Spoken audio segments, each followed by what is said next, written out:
International social media Patel Prahlad भाई दुनिया भर में अपने आप को सर्वशक्तिमान मानने वाली बीजेपी के सामने अब फजीयत ही फजीयत है। राष्ट्रवाद के नाम पर कांग्रेस से लेकर विपक्ष के तमाम नेताओं को कटघरे में खड़ा करने वाली बीजेपी के सामने एक और फजीयत है, सीना तान कर खड़ी।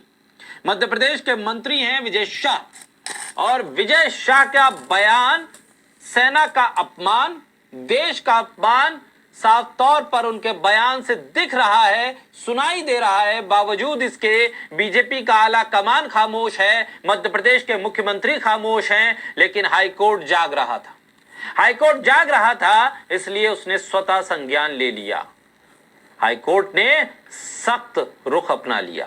कोर्ट ने कर्नल सोफिया कुरैशी को लेकर दिए गए बयान पर स्वतः संज्ञान लेते हुए 4 घंटे के अंदर विजय शाह के खिलाफ एफआईआर दर्ज कराने के निर्देश दे दिए। जस्टिस अतुल श्रीधरन की अध्यक्षता वाली डिवीजन बेंच ने राज्य के पुलिस महानिदेशक डीजीपी को आदेश देते हुए कहा है साफ तौर पर कि विजय शाह पर तत्काल एफआईआर दर्ज की जाए। हाईकोर्ट ने इस मामले में राज्य के महाअधिवक्ता प्रशांत सिंह को भी सख्त निर्देश दिए हैं और कहा है कि किसी भी हालत में ये एफआईआर दर्ज होनी चाहिए 4 घंटे के अंदर।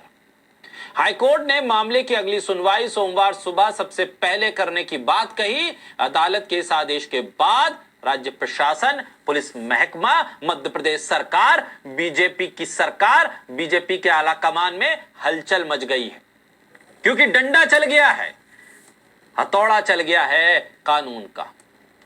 जिस विजय शाह को संरक्षण दे रही थी बीजेपी, जिस विजय शाह से बंद कमरे में बातचीत कर रहे थे मध्य प्रदेश बीजेपी के अध्यक्ष, उन विजय शाह को सरेआम पब्लिक के सामने, पब्लिक डोमेन में कह दिया है कि इस शख्स के खिलाफ 4 घंटे में एफआईआर। कोर्ट ने सरकार को शाम 6 बजे तक एफआईआर दर्ज करके रिपोर्ट देने के लिए कह दिया है।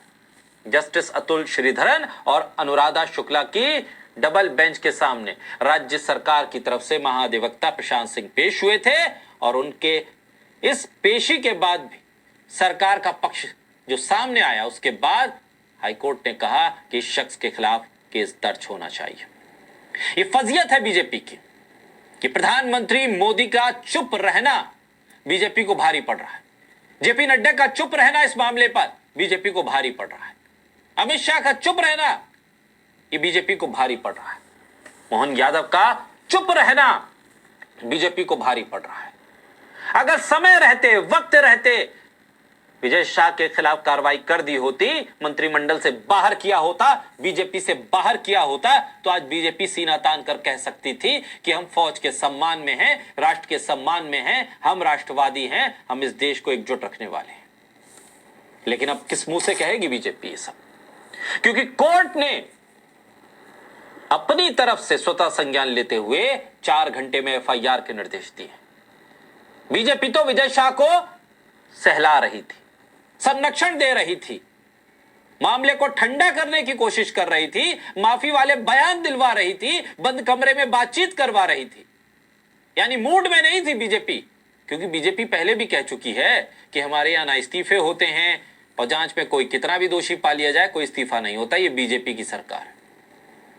लेकिन खबर आ रही है, अब ये फजीयत होने के बाद, कोर्ट की तरफ से आदेश होने के बाद, मोहन यादव की सरकार में विजय शाह को मंत्रिमंडल से बाहर किया जा सकता है, पद से हटाया जा सकता है।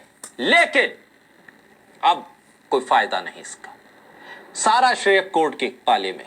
कोर्ट अगर ये फैसला ना देती तो शायद मध्य प्रदेश सरकार कुछ दिनों तक ठंडे बस्ते में इस पूरे मामले को डालकर विजय शाह को छुट्टियों पर भेज देती, वापस बुलाकर फिर विजय शाह इसी तरह की बदतमीजी करते।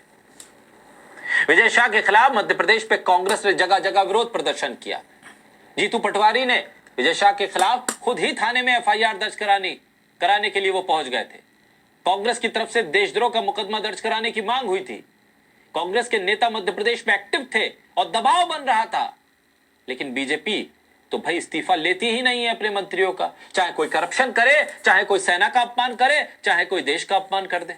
लेकिन अब विजय शाह के खिलाफ एफआईआर का आदेश देकर कोर्ट ने मध्य प्रदेश से लेकर दिल्ली तक बीजेपी को हिलाकर रख दिया है। अब असली राष्ट्रवादी कौन है, इस पर बीजेपी शायद अब बहस ना करे, क्योंकि राष्ट्रवाद के नाम पर विजय शाह ने बीजेपी के तमाम पैतरे और तमाम सवालों के जवाब दे दिए हैं। विजय शाह का एपिसोड बीजेपी को भारी पड़ रहा है। What if you had a tool